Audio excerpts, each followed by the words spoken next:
Hello everyone, आप सभी का करेंट अफेयर्स 360 में स्वागत है। उम्मीद करता हूँ आप सभी लोग बहुत अच्छे होंगे। तो आज के इस वीडियो में हम पढ़ेंगे 10 जुलाई 2020 के करेंट अफेयर्स। इसके साथ ही अगर आपको इस लेक्चर का पीडीएफ फाइल डाउनलोड करना हो तो आप डिस्क्रिप्शन में दिए गए टेलीग्राम चैनल के लिंक पर जाकर डाउनलोड कर सकते हैं। तो चलिए चलते हैं आज के पहले क्वेश्चन की ओर।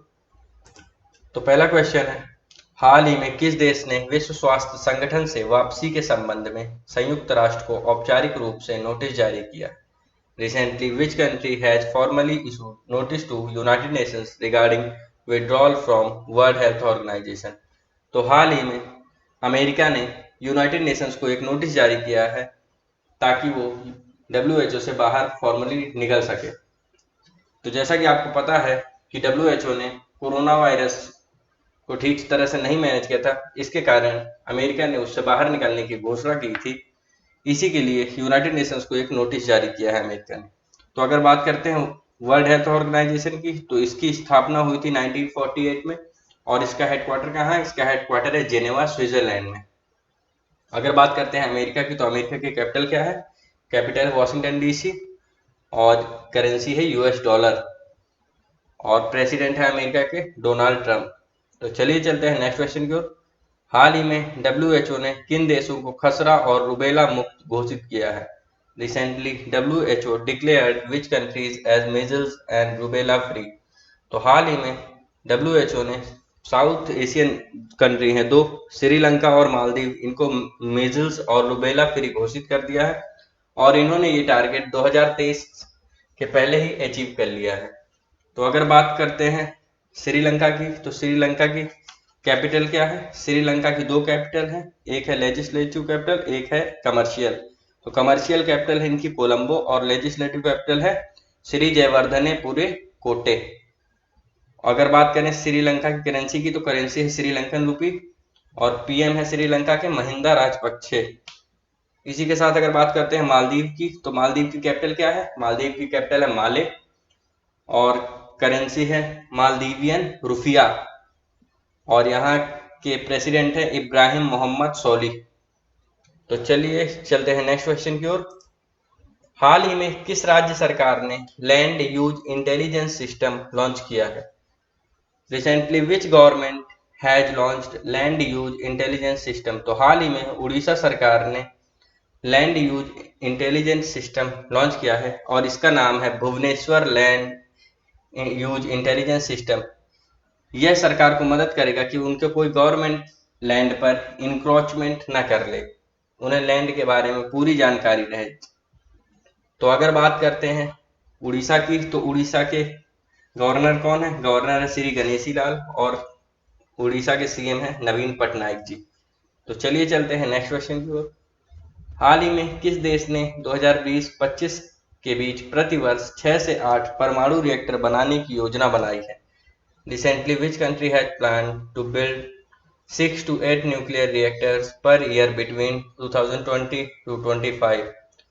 तो ये घोषणा की है चाइना ने। चाइना ने 2020 से लेकर 25 के बीच में 6 से 8 परमाणु रिएक्टर प्रतिवर्ष बनाने की योजना बनाई है, जिससे वह अपने एनर्जी शॉर्टेज को कम कर सके।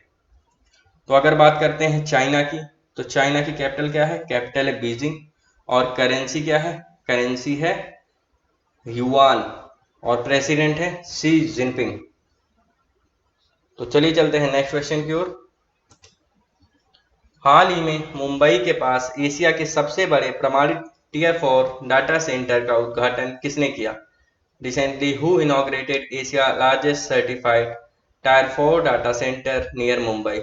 तो हाल ही में इस डाटा का उद्घाटन किया है महाराष्ट्र के मुख्यमंत्री उद्धव ठाकरे जी ने।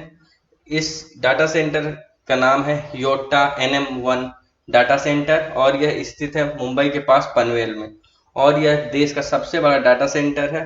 इसी के साथ ही यह दुनिया का सेकंड लार्जेस्ट डाटा सेंटर है। तो चलिए बात करते हैं नेक्स्ट क्वेश्चन की। हाल ही में प्रियंका चोपड़ा को किस फिल्म समारोह के एम्बेसडर के रूप में चुना गया? Recently Priyanka Chopra has been chosen as the ambassador of which film festival? तो हाल ही में प्रियंका चोपड़ा को टोरंटो फिल्म फेस्टिवल के एम्बेसडर के रूप में चुना गया है। अगर बात करते हैं टोरंटो इंटरनेशनल फिल्म फेस्टिवल की, तो इस ये शुरुआत हुई थी इसकी 1976 में, और यह हर साल आयोजित होता है टोरंटो शहर कनाडा के। ठीक है, तो चलिए चलते हैं नेक्स्ट क्वेश्चन की ओर। हाल ही में इंडिया ग्लोबल वीक 2020 का उद्घाटन किसने किया? Recently who inaugurated India global week 2020? तो पहले जानते हैं इंडिया ग्लोबल वीक 2020 है क्या। यह एक फोरम होता है जिसमें बहुत से देशों के बहुत से प्रतिनिधि आते हैं और यहाँ डिस्कशन चलते हैं। तो इसका उद्घाटन हाल ही में नरेंद्र मोदी जी ने किया है। वर्चुअल कॉन्फ्रेंस पे होगी इस वीक ग्लोब फोरम में। अगर बात करें इंडिया ग्लोबल वीक 2020 के थीम की, तो इसका इस साल का थीम है be the revival India and a better new world. तो चलिए चलते हैं नेक्स्ट क्वेश्चन की ओर। हाल ही में केंद्रीय प्रत्यक्ष कर बोर्ड ने डेटा एक्सचेंज के लिए किस संगठन के साथ एक समझौता ज्ञापन पर हस्ताक्षर किए हैं? Recently central board of direct taxes has signed a MOU with which organization for data exchange? तो हाल ही में डेटा एक्सचेंज के लिए central board of direct taxes ने सेबी के साथ एक मेमोरेंडम ऑफ अंडरस्टैंडिंग साइन किया है, जिससे दोनों एजेंसियां आपस में एक दूसरे के साथ डेटा का आदान प्रदान कर सकें। सेबी का फुल फॉर्म आपको पता होना चाहिए, इसका फुल फॉर्म है securities and exchange board of India. अगर बात करते हैं सेबी की, तो सेबी का गठन हुआ था 1992 में, और इसका हेडक्वार्टर कहाँ है सेबी का? सेबी का हेडक्वार्टर है मुंबई में, और इसके प्रेजेंट टाइम में चेयरपर्सन है सेबी के अजय त्यागी। अगर बात करें सीबीडीटी की, तो सीबीडीटी का हेडक्वार्टर है नई दिल्ली में। तो चलिए चलते हैं नेक्स्ट क्वेश्चन की ओर। हाल ही में किस बैंक ने नाबालिगों के लिए भविष्य योजना की घोषणा की है? Recently which payment bank has announced भविष्य स्कीम फॉर माइनर्स? तो इस योजना की शुरुआत की है फिनो पेमेंट बैंक ने। तो अगर बात करते हैं भविष्य स्कीम है क्या, भविष्य स्कीम के तहत जो माइनर्स होंगे जिनकी एज 10 से 18 साल के बीच में होगी, इनको भविष्य स्कीम के तहत सेविंग अकाउंट खोलने का मौका मिल जाएगा, जिसको ये थोड़ी कम कीमत पर ही ले सकते हैं। तो अगर बात करें भविष्य स्कीम की, तो यह स्कीम हाल फिलहाल में यूपी, बिहार और एमपी में शुरू की जाएगी। तो अगर बात करते हैं फिनो पेमेंट बैंक की, तो इसके सीईओ कौन है? इसके सीईओ हैं ऋषि गुप्ता। तो चलिए चलते हैं नेक्स्ट क्वेश्चन की ओर।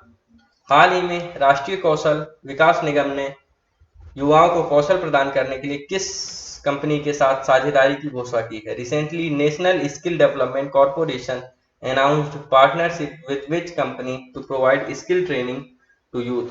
तो हाल ही में नेशनल स्किल डेवलपमेंट कॉर्पोरेशन ने माइक्रोसॉफ्ट के साथ पार्टनरशिप की है, जिससे यूथ को स्किल ट्रेनिंग प्रोवाइड की जा सके।